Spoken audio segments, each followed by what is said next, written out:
నమస్తే. ఇప్పుడు మీరు చూడబోతున్న వీడియో ఖచ్చితంగా మీకు ఉపయోగపడుతుంది, నచ్చుతుంది కూడా. మరి మీకు నచ్చిన విషయం నాకు తెలియాలి అంటే ఈ వీడియోని మీరు లైక్ చేయాలి, షేర్ చేయాలి, అలాగే మన ఛానల్‌ని సబ్స్క్రైబ్ చేయాలి. మీ సపోర్ట్‌ని నాకు అందిస్తారు కదూ! ఓకే. ఇప్పుడు వీడియోని స్టార్ట్ చేద్దాం. నమస్కారం. రేపటి విశిష్టతని ఒకసారి చూద్దాం. రేపు 17వ తారీఖు జాన్యువరి నెల 2024వ సంవత్సరం బుధవారం. శ్రీ శోభకృత్నామ సంవత్సరం ఉత్తరాయణం హేమంత ఋతువు. రేపు పుష్యమాస శుక్లపక్ష సప్తమి తిథి రాత్రి 10 గంటల 6 నిమిషాల వరకు, తదుపరి అష్టమి తిథి. రేవతి నక్షత్రం రాత్రి 3 గంటల 33 నిమిషాల వరకు, తదుపరి అశ్విని నక్షత్రం. నక్షత్ర వర్జం సాయంత్రం 4 గంటల 6 నిమిషాల నుండి 5 గంటల 37 నిమిషాల వరకు. అమృతకాలం రాత్రి 1 గంట 16 నిమిషాల నుండి 2 గంటల 48 నిమిషాల వరకు. హైదరాబాద్ ప్రాంతం వారికి రేపు సూర్యోదయం ఉదయం 6 గంటల 50 నిమిషాలకు, సూర్యాస్తమయం సాయంత్రం 6 గంటల 3 నిమిషాలకు, చంద్రోదయం ఉదయం 11 గంటల 20 నిమిషాలకు, చంద్రాస్తమయం రాత్రి 12 గంటల 2 నిమిషాలకు. అభిజిత్ ముహూర్తం లేదు.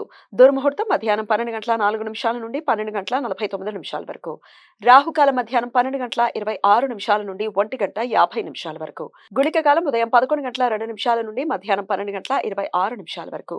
యమగండ కాలం ఉదయం 8 గంటల 14 నిమిషాల నుండి 9 గంటల 38 నిమిషాల వరకు. తెలుగు రాష్ట్రాలలో రేపు ముక్కనుమ. సంక్రాంతి సంబరాల్లో భాగంగా రేపు 4వ రోజు. మాంసాహారులు సంక్రాంతి మొదటి 3 రోజులు మాంసాహారం తినరు. రేపు బంధుమిత్రులతో కలిసి మాంసాహారం తింటారు. రేపు పశువుల పండగగా జరుపుకుంటారు. కోస్తా జిల్లాలలో కోడి పందాలు, ఎద్దుల పందాలు చాలా కోలాహలంగా జరుగుతాయి. రేపు బాలికలు, యువతులు బొమ్మల కొలువు పేరుతో ప్రత్యేక పేరంటం జరుపుతారు. తమిళనాడు రాష్ట్రంలో రేపు కనుమం పొంగల్. పొంగల్ వేడుకల్లో ఆఖరి రోజు.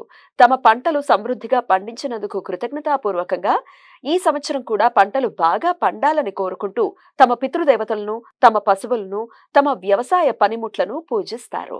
రేపు గురు గోబింద్ సింగ్ జయంతి. సిక్కు మతంలో ప్రధానమైన 10 మంది గురువులలో గురు గోబింద్ సింగ్ ఆఖరి మరియు 10వ గురువు. ఈ సమాచారాన్ని మనకు అందించిన వారు మేడికొండూరు విశ్వనాథ్ ప్రసాద్ గారు. ఆయనకు కృతజ్ఞతల్ని తెలియజేస్తూ నారాయణ స్మరణతో సమస్త సన్మంగళాని భవంతు. నమస్కారం.